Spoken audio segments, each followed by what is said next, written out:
Philip Kaufman version is one of the darkest color films I've ever seen. You know, I really had to strain to see the details of it, and that's an important part of this process of drawing you in to pay more attention, and then they can shock you with something.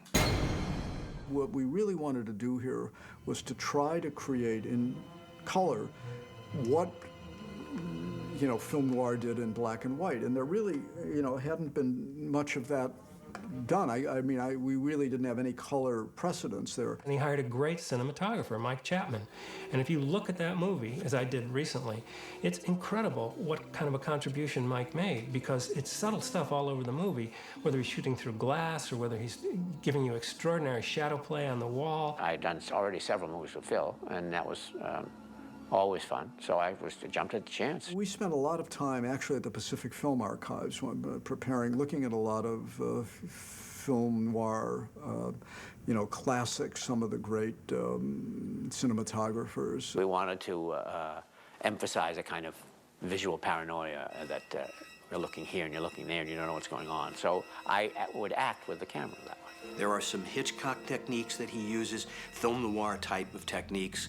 For instance, when there's an Asian woman who's been infected and her husband is worried about her. When you see that woman, she's in shadow, her face is in shadow, and then she steps out into the light. But that little bit of shadow across her mouth is right out of the Hitchcock playbook, and ties the movie a little bit with this expressionistic world. That's not my wife.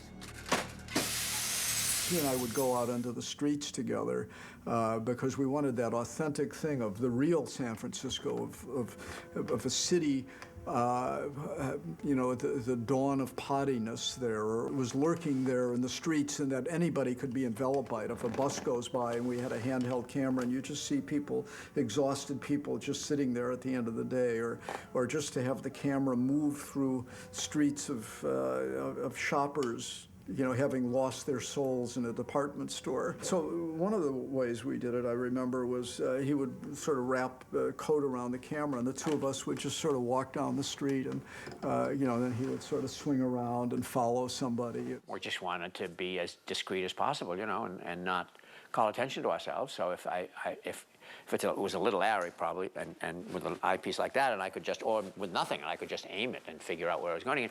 And if you did that without any lights, or without anything calling attention to you, or the assistant directors stopping people or stuff like that, you could just wander down the street, and we did. Riding back from the shoot, he would photograph out the window of the nighttime buildings of San Francisco and catch these sort of eerie people in their offices just before they left at the twilight time, and some of the montages have those stolen moments in them. There's an amazing sequence in the movie inside a bedroom where Donald Sutherland has just brought Kibner in, and Elizabeth is lying in her own greenhouse about to become a pod. It's a very crowded, small room. And it sort of occurred to all of us when Phil tried to block the thing that the room was really small, and there were probably 6 or 7 people in it. And how on earth is he going to cover this?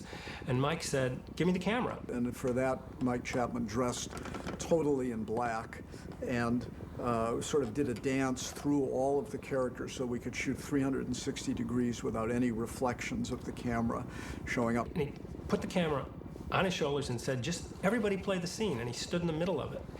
And he would just whip around here or there, get a close-up, drag the camera across somebody else. I did that because I wanted to sort of make the camera be a person and go here at a certain line and there and sort of wander around and look at things, you know. So I did operate it. Yeah. And it's really wonderful because it's edgy, and you realize the camera's standing in the center of it, and he's trying to, on his feet, solve a disastrous scheduling problem because we would have needed 4 days to figure out how to cover it conventionally.